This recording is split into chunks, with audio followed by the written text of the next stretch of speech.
6 ships sent the warning. The ship didn't slow down. 600 miles from shore. 2,000 people. One night that was never supposed to end this way. But here's what they never told you. The most powerful men in America were all in the same room. And the man who owned the ship wasn't on it. He removed his furniture days before. Not hours. Days. 8 distress signals fired into the sky. The nearest ship watched every single one and didn't move. The binoculars were locked. The key was on shore. The speed never dropped. This wasn't chaos. Chaos doesn't follow a pattern. One warning existed. Exact coordinates. It never reached the bridge. 20 months later, the financial system of an entire country changed forever. Was it an accident? Or was the music playing for a reason? The answer is in this video. And once you hear it, you won't be able to unhear it. I remember the music first. Not the warnings. Not the ice. The music.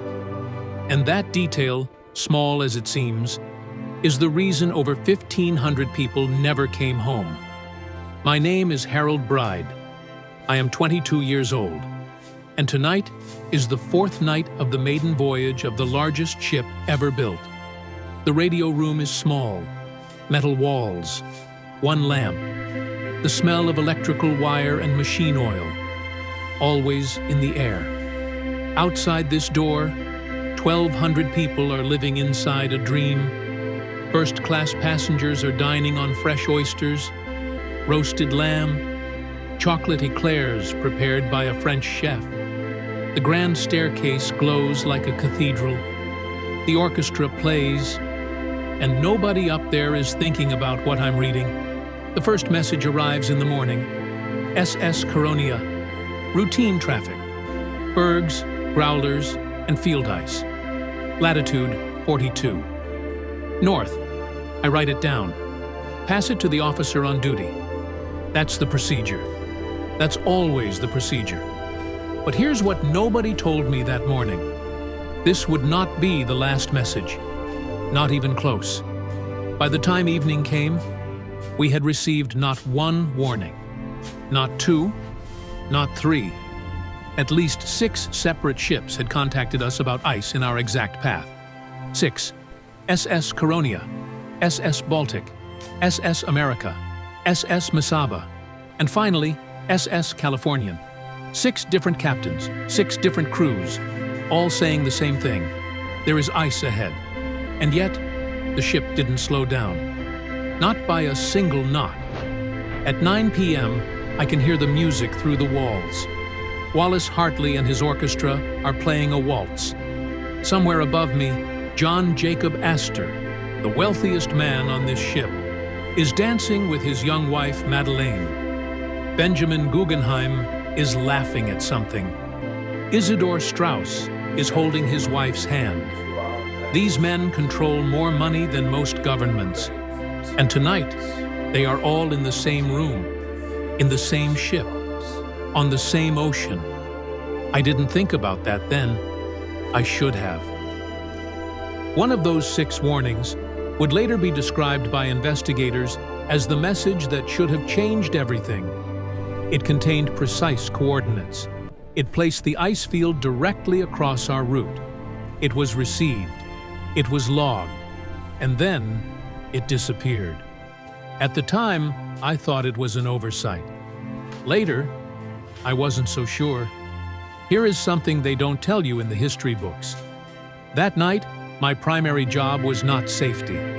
My primary job was processing private telegrams for first-class passengers. Stock market updates, business transactions, personal messages to families in New York. The wealthy paid for this service.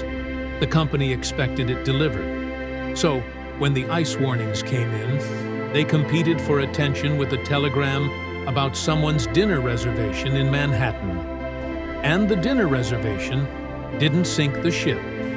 But you have to ask yourself, who designed a system where a passenger's social calendar could delay a safety warning? Who decided that was acceptable? And did anyone ever answer for it?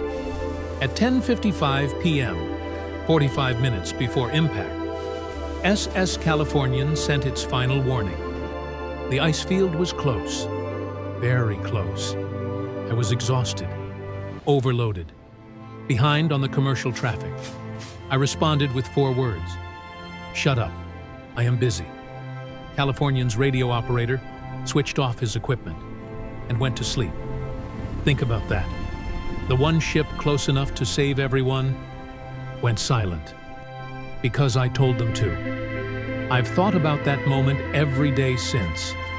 But here's the question that never leaves me. Was I overloaded by accident? Or was I overloaded by design? Someone built this system. Someone decided what the radio room prioritized. Someone decided how many warnings were enough. And that someone was not me. The captain knew about the ice. That's not a theory. That's a fact. The question that investigators could never fully answer: was he the one making the decisions that night? Or was someone else? Captain Edward Smith, 62 years old, 40 years at sea. This was supposed to be his final voyage before retirement. The most celebrated captain in the world, on the most celebrated ship in the world. A perfect ending to a perfect career. That's the story White Star Line wanted everyone to believe. But here's what that story leaves out. At 1:45 p.m., 9 hours before impact, Captain Smith received a telegram from SS Baltic. Large quantities of field ice and icebergs. Precise location. Direct path. Unavoidable. Smith read it. And then he handed it to a man who had no business holding it. J. Bruce Ismay, managing director of White Star Line. The man who owned the ship. The man who was not supposed to be making navigational decisions.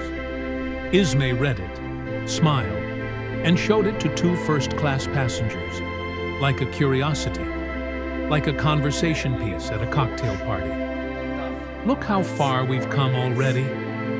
He held on to that telegram for hours. Smith didn't get it back until early evening. Ask yourself, why did the director of the company feel comfortable holding a safety warning? And why did the captain let him? At 7 p.m., Ismay himself is at dinner in the first-class saloon. White tablecloths, silver cutlery, 5 courses. He knows about the Baltic warning. He knows about at least 2 others. And he is smiling across the table at people who have no idea. Somewhere in that same room. Astor, Guggenheim, Strauss. 3 of the most powerful men in America. All of them unaware. All of them trusting the system. That trust would cost them everything. Now, here is a detail that most people overlook. The lookouts on the crow's nest that night had no binoculars. Not because they were lost, not because of negligence, because of one man, David Blair. Blair was originally assigned as second officer on this voyage. He was removed from the crew at the last minute, a staffing reshuffle in Southampton. He left the ship in a hurry, and he accidentally took the key to the binocular locker with him. Nobody replaced it. Nobody broke open the locker. The lookouts sailed into an ice field on a moonless night, with nothing but their bare eyes. One question: if the binoculars had been available, would Frederick Fleet have seen the iceberg in time? Fleet himself answered that question years later, in testimony. Enough to get out of the way. But there is something even more disturbing than the binoculars. The night of April 14th was described by survivors as unusually calm. No wind, no waves, flat ocean. Under normal conditions, that sounds safe. It wasn't. Icebergs are spotted partly by the waves breaking at their base. No waves, no white water, no visual warning. The ocean that night was a mirror, and mirrors don't warn you what's behind you. Later, Oceanographers would call these exact conditions a perfect convergence of invisible danger. At the time, the officers called it a beautiful night. By 9:30 p.m., at least 4 warnings were sitting in the radio room. Smith had been informed of the general ice situation. The ship was traveling at 21 to 22 knots, near maximum speed. There was a standing practice among North Atlantic captains: slow down at night in ice regions. Smith knew this practice. He had followed it before. That night, he didn't. Why? Survivors later claimed Ismay had pushed for an early arrival in New York. A display of speed. A headline: Titanic arrives ahead of schedule. Ismay denied this under oath. But here's what the inquiry confirmed. Ismay was on the ship. Ismay held the warning telegram. Ismay wanted to make news, and nobody told him to sit down and stay out of it. At 11:39 p.m., Frederick Fleet sees something in the darkness. He rings the bell 3 times. Object ahead. He grabs the telephone to the bridge. Iceberg right ahead. The officer on duty responds immediately. Hard to starboard. Full astern. 37 seconds. That's how long it took from the sighting to the collision. 37 seconds. If the binoculars had been there, Fleet estimated he would have seen it 4 minutes earlier. 4 minutes at that speed is nearly 2 miles. More than enough. A key, accidentally taken by a man removed from the crew at the last minute. A key. That's all it was. Or was it? Because here is the question nobody asked loudly enough. David Blair was removed from this voyage suddenly, at the last minute, with no clear explanation made public. He left with the key. The locker was never opened. The lookouts were blind. Was that a coincidence? Or was David Blair removed precisely because someone knew that on this particular night, no one should be able to see too clearly? The answer to that question changes everything that comes next. Forget the iceberg for a moment. Forget the speed. Forget the binoculars. Look at the passenger list. Because when you do, when you really look at who was in that ballroom, the disaster stops feeling like an accident and starts feeling like a conclusion. April 14th, 10 p.m. The first-class dining saloon is still alive with conversation.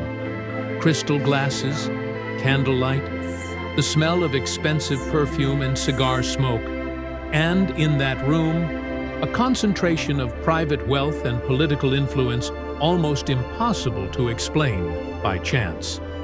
John Jacob Astor IV, worth approximately $85 million in 1912. That is roughly $2.5 billion today. He had just returned from a honeymoon in Egypt with his 18-year-old wife, Madeleine. The press had been cruel about the age gap. Astor didn't care what the press thought. He rarely did. He had other concerns. Benjamin Guggenheim, mining magnate, European connections, enormous influence over American industrial capital. Isidor Straus, co-owner of Macy's, former congressman, one of the most respected men in American public life.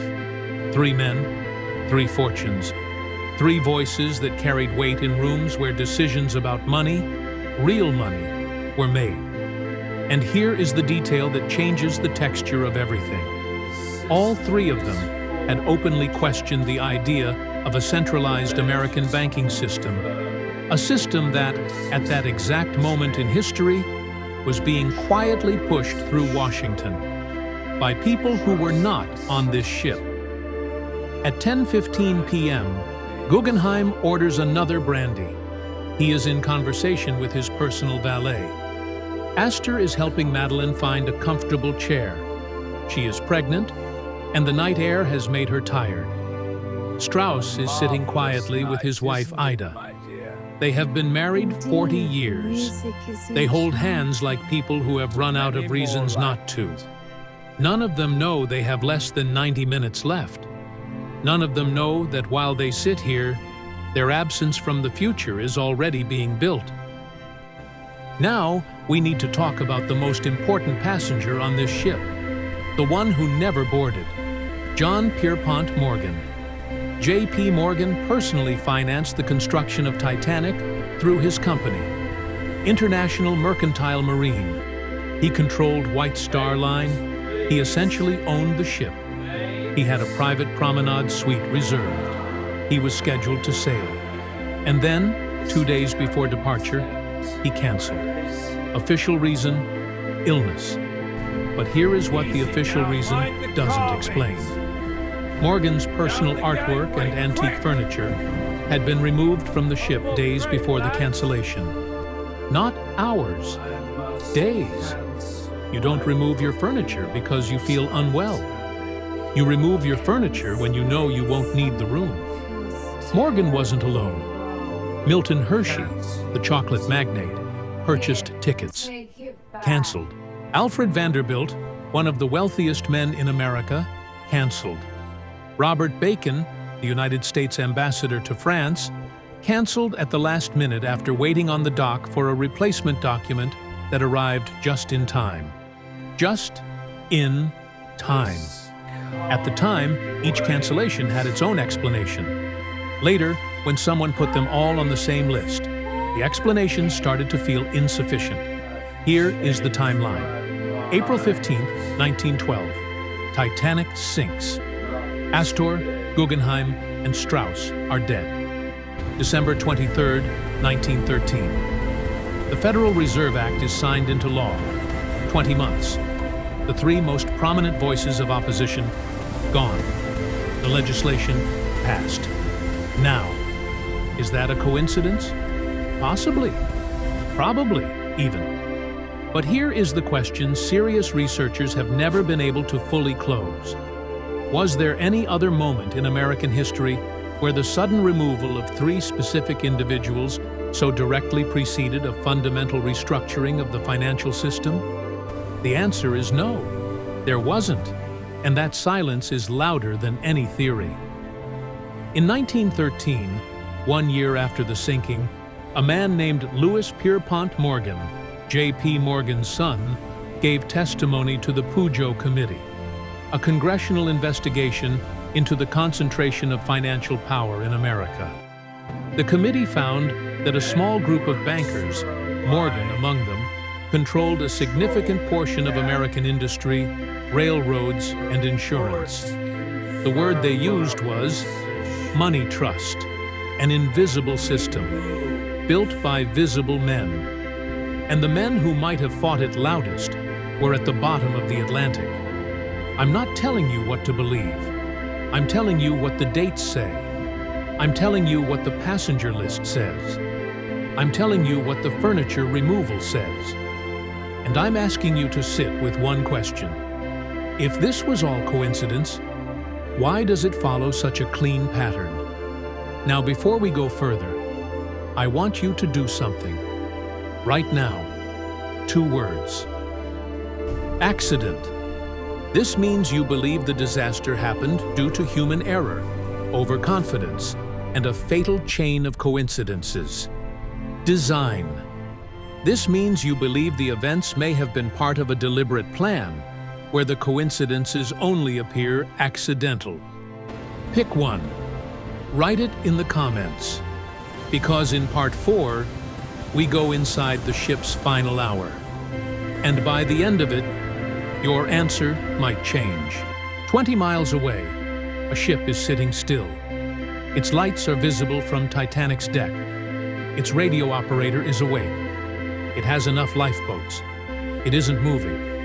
And the man in command is asleep. 40 minutes remaining.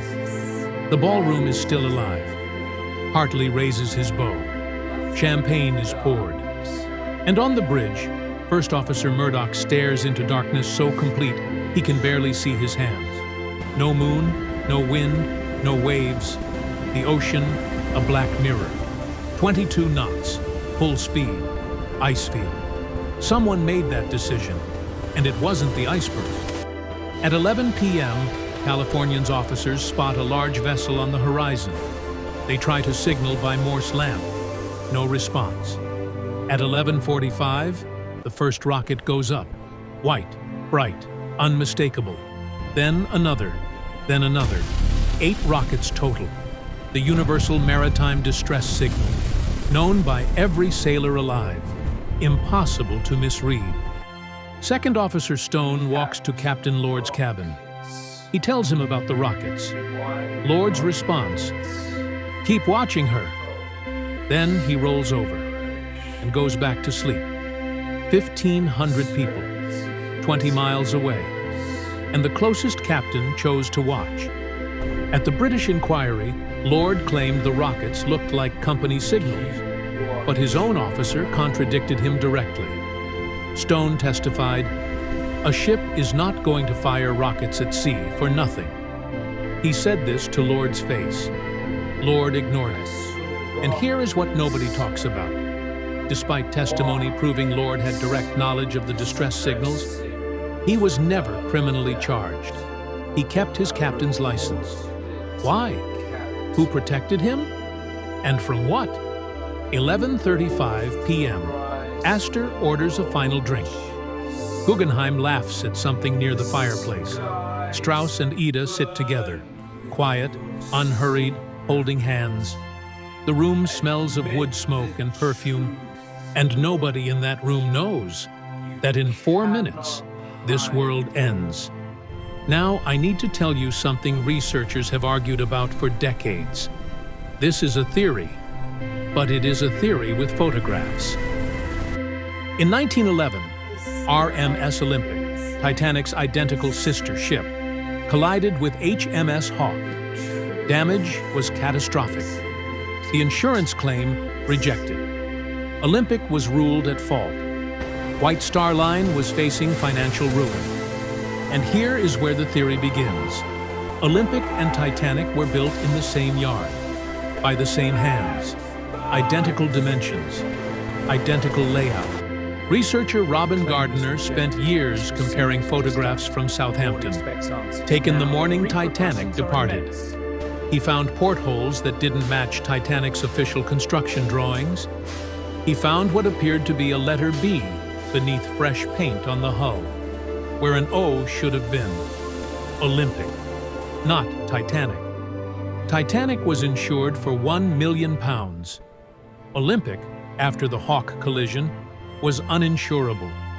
If the ships had been switched, White Star Line wouldn't be sinking their flagship. They'd be sinking a broken ship. That was already costing them everything. The photographs still exist.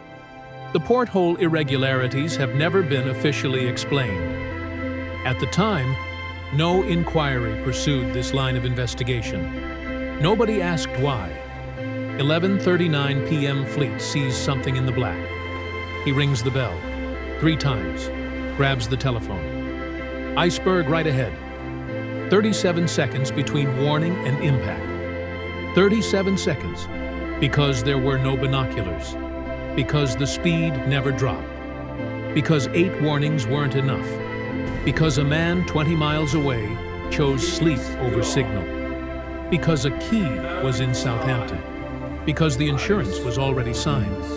The impact isn't what you imagine. No explosion, no dramatic crash, a grind, a shudder.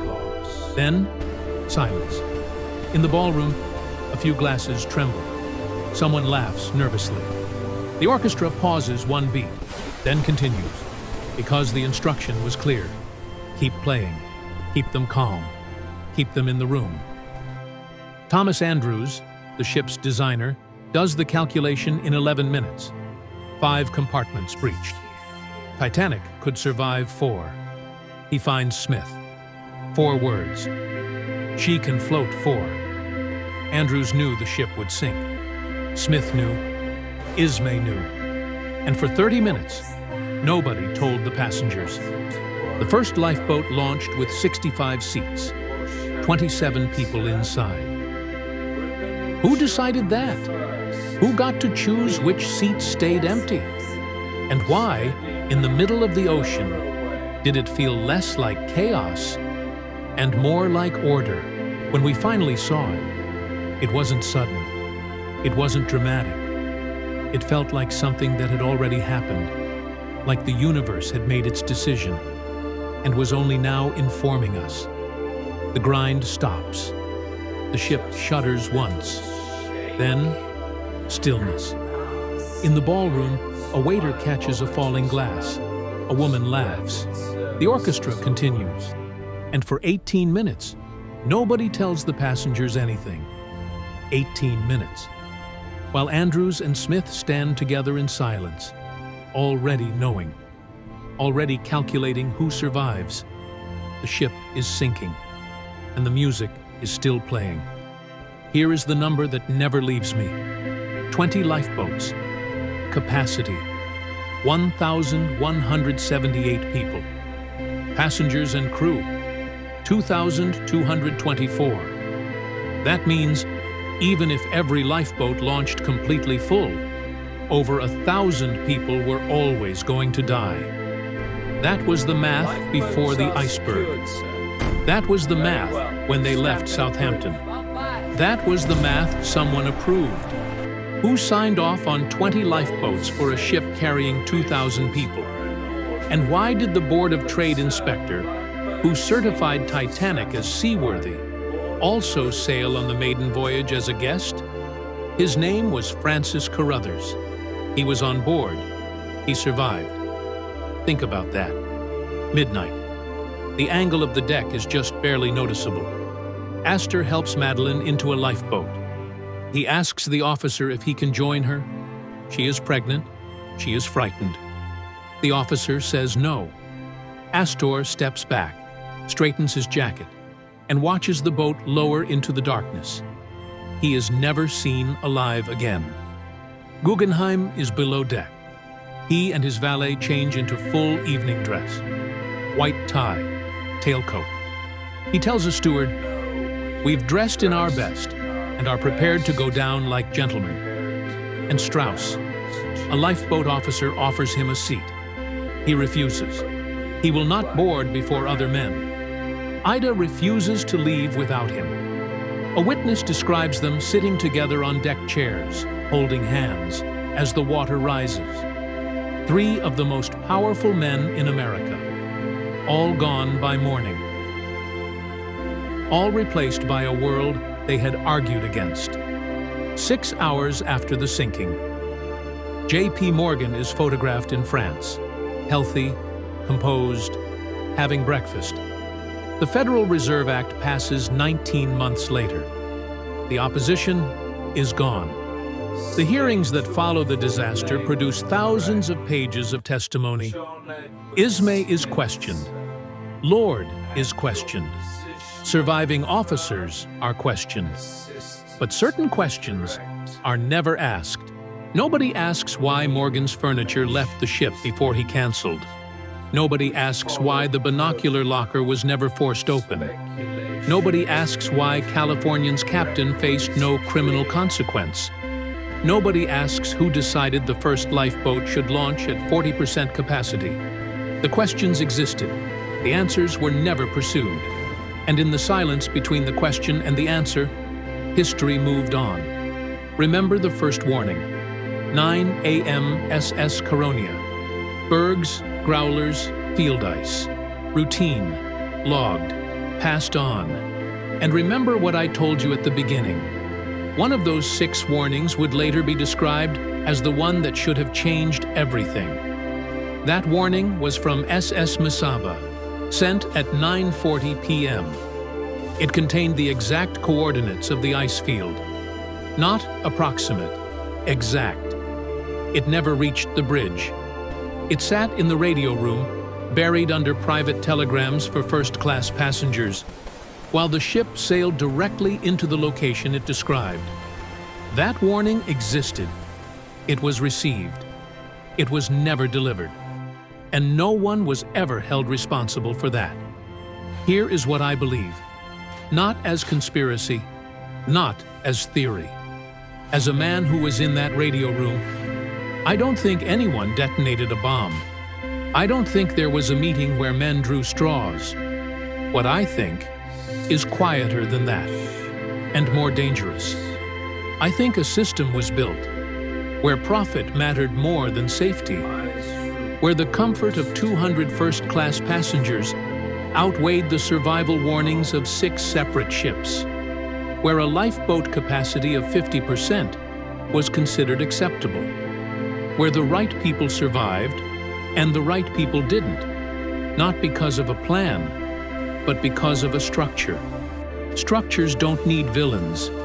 They just need everyone to follow the rules. And the rules were written by the people who weren't on the ship. Before the final line, "I need you to do something. Go back."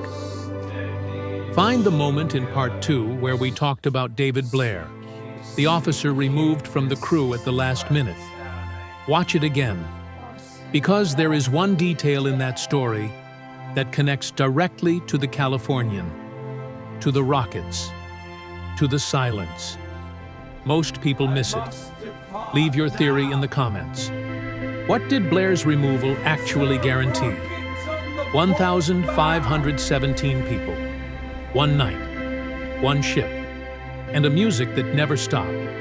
Not because the musicians were brave, but because someone decided that as long as the music played, no one would panic. No one would rush the lifeboats. No one would ask the wrong questions. The iceberg didn't decide anything. The iceberg was just the last piece of something already in motion. And the music was just there to make sure no one noticed.